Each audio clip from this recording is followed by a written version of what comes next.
Isang high school boy na pangit at mataba ang palaging binubuli sa kanilang paaralan. Isang araw ay natuklasan niya ang isang silid na konektado sa ibang mundo, at dito nag-umpisa ang lahat. Dito ay binago ang kanyang pisikal na anyo at mula sa pagiging pangit at mataba ay naging isa siyang gwapo. Sa mundong ito ay maaari siyang magpa-level up kapag natalo niya ang mga halimaw dito, at ito din ang dahilan ng pagbabago ng kanyang pagkatao. Sa pagsisimula ng episode 4 ay ipinakita si Yuya habang gulat na gulat sa ginawang proposal ni Prinsesa Lexia na kung pwede daw ba siya nitong maging asawa.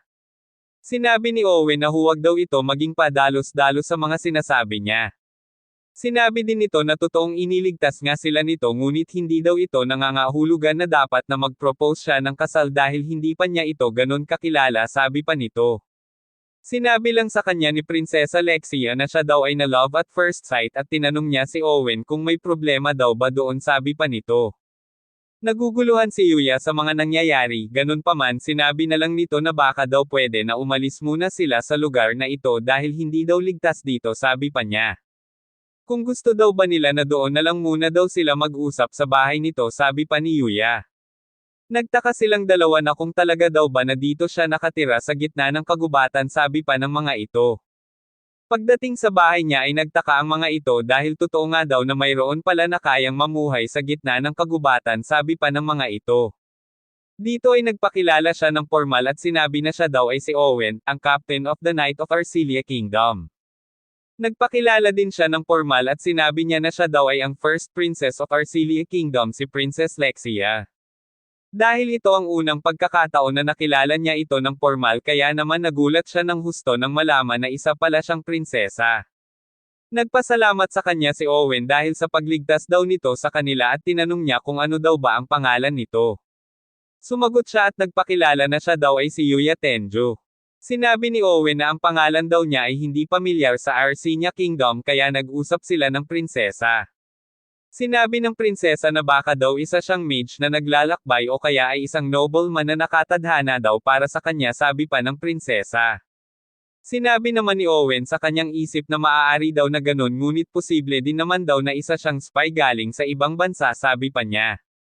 Sinabi sa kanya ni Owen na sinadya daw nilang pumunta sa kagubatan para daw hanapin siya dahil na din sa utos ng prinsesa, sabi pa niya.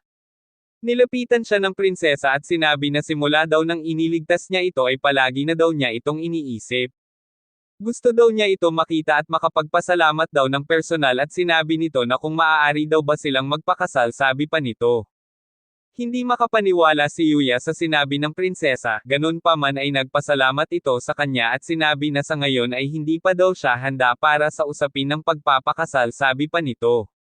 Sinabi ng prinsesa na hindi daw pala ganon kadali ang gusto niyang mangyari, ganun pa man ay sinabi pa din nito na desidido daw siya sa sinabi niya at handa daw siya para sa tamang proseso. Sinabi din niya kay Yuya na kung ganoon daw ay kung maaari daw ba sila magsimula sa ngayon bilang magkaibigan, dagdag pa nito. Tumugon siya at sinabi na simula daw sa araw na ito ay silang dalawa daw ay formal na magkaibigan na. Sinabi sa kanya ni Owen na noong malaman daw ng hari na iniligtas niya ang buhay ng prinsesa, sinabi nito na kapag nakita daw nila ito ay sabihin na formal siyang inaanyayahan nito sa palasyo para makapagpasalamat. Pumayag si Yuya at sinabi na baka daw sa susunod na linggo ay pumunta siya sa kaharian, sabi pa nito. Nagpaalam na at umalis sila Owen at ang prinsesa at sinabi na aasahan daw nito ang kanilang muling pagkikita, dagdag pa nito. Sa eksenang ito ay ipinakita ang isang lalaking nakamaskara at ito ay nagalit dahil daw hindi nagtagumpay ang assassination sa prinsesa. Humingi ng paumanhin ang lalaki dahil handa na daw ang lahat, ngunit ang mga royal knight kasama ang prinsesa ay sa kagubatan dumaan kaya hindi daw natuloy ang assassination. Sinabi din nito na may nakalaban daw sila na mga halimaw sa kagubatan at hindi daw nila alam kung papaano sila nakaligtas sa mga iyon, sabi pa nito. Hinubad nito ang kanyang maskara at galit na sinabi na sa susunod daw ay hindi na daw makakaligtas si Prinsesa Lexia sa kamatayan, sabi pa nito.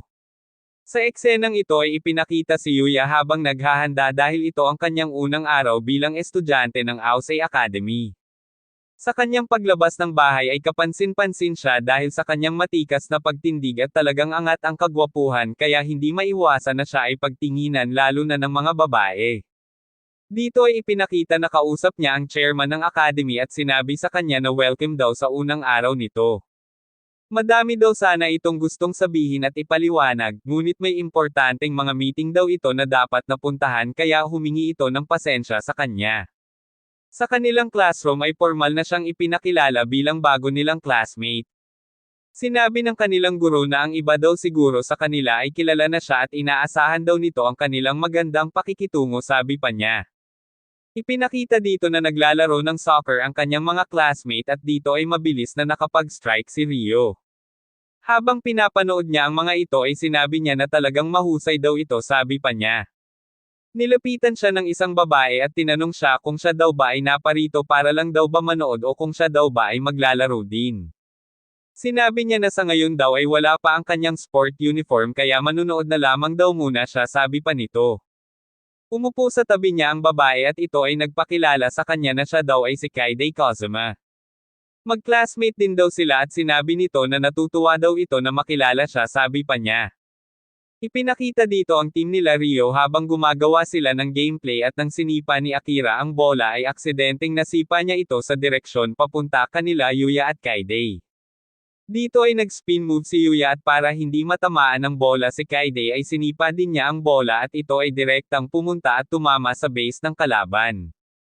Nagulat at namangha ang lahat ng nakakita sa move na ginawa niyang iyon, at sinabi ni Rio na kung papaano daw niya nagawa ang ganon kaganda na strike, sabi pa nito. Tinanong ni Yuya si Kaide kung okay lang daw ba ito at siya naman ay nahihiyang tumugon, at sinabi na siya daw ay okay lang at nagpasalamat siya kay Yuya. Lumapit si Akira kay Kaide at ito ay humingi ng paumanhin dahil hindi daw niya ito sinasadya, sabi pa nito. Sinabi ni Rio kay Yuya na medyo magaslaw ito kumilos, ngunit sinabi niya na ito daw ay mabuting tao kaya sana daw ay wag siyang magalit dito, dagdag pa niya. Sa eksenang ito sa CR ng mga babae ay pinag-uusapan nila ang ginawa ni Yuya at sinabi pa ng mga ito na mangha daw sila at parang na-in-love na daw ang mga ito. Dito ay dumating si Kaori at narinig niya na pinag-uusapan nila si Yuya, kaya ito ay nagtanong kung ano daw ba ang nangyari. Lumapit sa kanya si Kaide at ikinwento ang mga nangyari.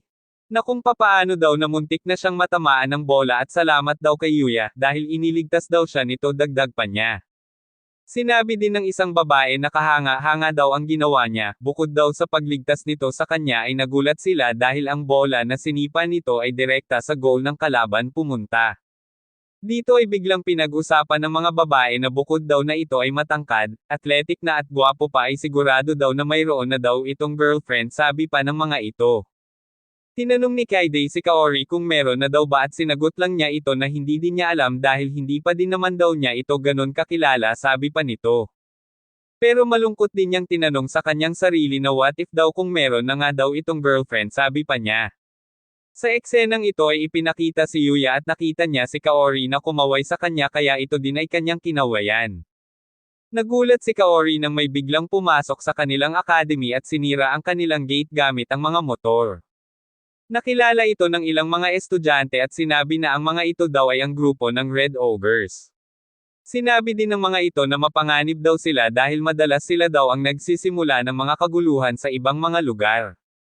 Dito ay tinanong ni Kaori kung ano daw ba ang kailangan ng mga ito dahil wala daw ang kanilang chairman, sabi pa nito.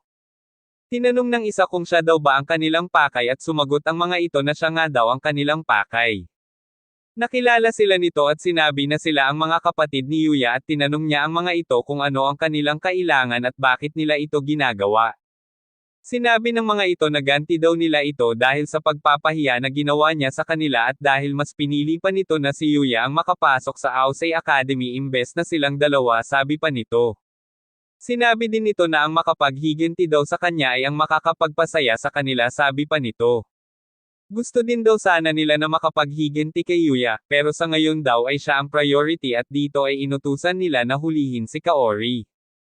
Aalis na sana siya para iligtas si Kaori, ngunit sa di malamang dahilan ay para daw siyang biglang natakot. Sinabi niya sa kanyang sarili na madami na daw siyang nakalaban na mas malakas pero bakit daw niya ito nararamdaman, sabi pa niya. Ang kanyang pisikal na katawan daw ay lumakas, ngunit ang kanyang puso ay nanatiling mahina, sabi pa niya. Para magising sa katotohanan ay sinampal niya ng malakas ang kanyang mukha at dito ay natauhan siya. Naglakad siya patungo sa bintana at dito ay nagulat ang lahat nang bigla siyang tumalon mula sa ika-4 na palapag. Pati ang mga kalaban ay nagulat sa ginawa niya at dito ay bigla siyang sumalakay papunta sa mga ito. Hinarang siya ng mga ito ngunit madali lamang niya itong naiiwasan at gamit ang kanyang bilis ay naitapon niya ang mga hawak na sandata ng mga ito. Agad siyang tumungo papunta kay Kaori ngunit hinarang siya ng isang malaking lalaki. Pumorma ito ng pang-sumo wrestling at sinabi nito na wala daw silbi ang bilis nito sa kanyang lakas saka direktang sinalakay si Yuya. Gamit lamang ang isang kamay ay pinigilan nito ang pagsalakay nito at nagawa niya itong itapon ng malayo at ang mga kalaban ay nagulat sa kanyang lakas. Pinuntahan niya si Kaori at tinanong kung okay lang daw ba ito at sinagot naman siya nito na okay lang daw siya. Dito ay tumayo ang kanilang leader at gamit ang motor ay balak nito na sagasaan si Yuya. Pinatakbo niya ito ng mabilis papunta kay Yuya, ngunit mabilis lang niya itong naiwasan. Muling pinaikot ng leader ang kanyang motor ngunit madali lamang itong naiwasan ni Yuya. Sa muling pagsalakay nito ay tumalo ng mataas si Yuya at naiwasan muli ang pagsalakay nito at nawalan ito ng balanse kaya sumalpok ito sa hagdanan ng paaralan. Dito ay dumating ang mga pulis at ang lahat ng nanggulo sa paaralan ay naaresto lahat. Tinanong muli ni Yuya si Kaori kung okay lang daw ba ito at tumugon ulit ito ng okay lang daw siya. Pagkatapos niya ito masabi ay bigla itong halos nawala ng malay at mabuti na lamang ay nasalo siya ni Yuya kaya nagkalapit ang kanilang mga katawan. Sa eksenang ito ay sinabi ng kapatid ni Yuya na wala naman daw palang mga silbi ang mga Red Ogres ngunit naramdaman niya na may sumakal sa leeg niya. Galit na galit ang leader sa kanya dahil sa sinabi niya at sinisisi siya nito dahil ang lahat daw ng ito ay kanyang pakana. Sinabi pa nito na ipinahamak daw niya ang kanyang buong grupo kaya dapat daw sa kanya ay mamatay sabi pa nito. Dumating si Yuya at gamit ang kanyang lakas ay piniga ang kanyang braso kaya nabitiwan niya ito. Sasalakayin sana siya nito, ngunit ito ay natigilan ng tinitigan niya ito sa mga mata at halos hindi na ito makagalaw. Nanginig ito sa sobrang takot kaya ito ay natumba, at ang lahat ng nakakita ay nagtaka kung ano daw ang ginawa nito sa kanya. Tinanong niya ang kanyang kapatid kung okay lang daw ba ito at sinagot siya nito kung bakit daw niya ito tinulungan, gayong sila daw ang may pakana ng lahat ng nangyari sabi pa nito. Sinagot lang sila ni Yuya na sa kabila daw ng mga ginawa nila sa kanya ay hindi pa din daw niya kayang pabayaan ang kanyang pamilya sabi pa nito. Naiyak sa sobrang kahihiyan ang kanyang mga kapatid at humingi ito ng patawad sa kanya, sa lahat ng hindi magandang nagawa nila para sa kanya at sana daw ay mapatawad sila nito sabi pa ng mga ito.